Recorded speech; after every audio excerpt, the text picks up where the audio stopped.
अलका आजीच्या रेसिपीमध्ये तुमचं स्वागत आहे।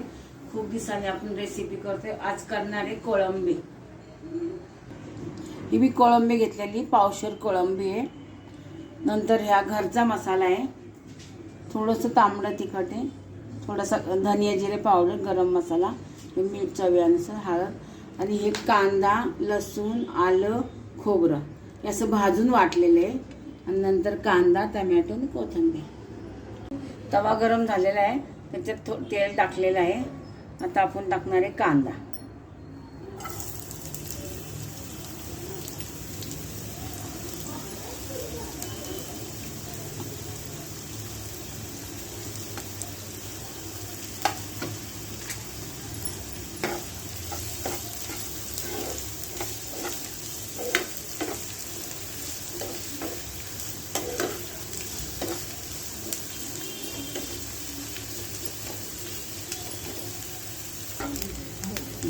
थोडासा कांदा लाल झालेला आहे। आता आपण टाकणार आहे टोमॅटो।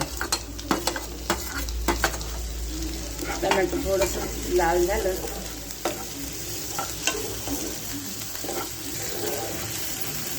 आता हे थोडं थोडं लाल झालेलं आहे कांदा आणि आता आपण इथं टाकणार आहे कोळंबी।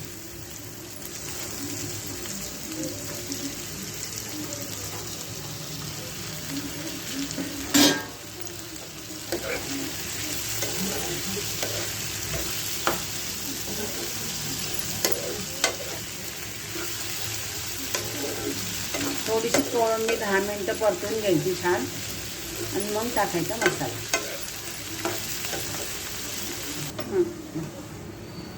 थोडंसं आपलं परतल्या गेलेलं आहे।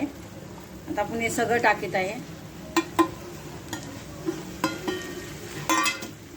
ते मसाला पण वाटलेला सगळं टाकणार आहे।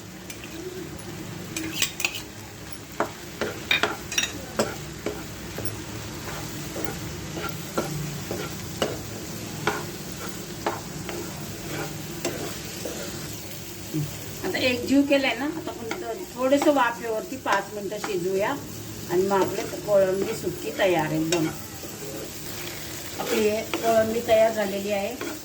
अशी झणझणीत मसालेदार कोळंबी सुक्की, भाकरी संग खावा, चपाती संग खावा, भाता संग खावा। सुंदर एकदम, तोंडाला पाणी सुटले का नाही?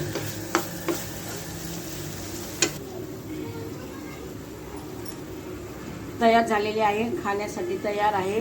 कशा संग, भाकरी संग, भातावर कशात पण खावा। झणझणीत अगदी तोंडाला पाणी सुटणारे बघणं। माझ्या आजीच्या चॅनलला लाईक करा, शेअर करा, सबस्क्राईब करा आणि न्यू व्हिडिओ आल्यावर तुम्हाला लगेच कळेल। तर कमेंट पण करा। Bye bye. आता आपण पुढच्या रेसिपीमध्ये बाय।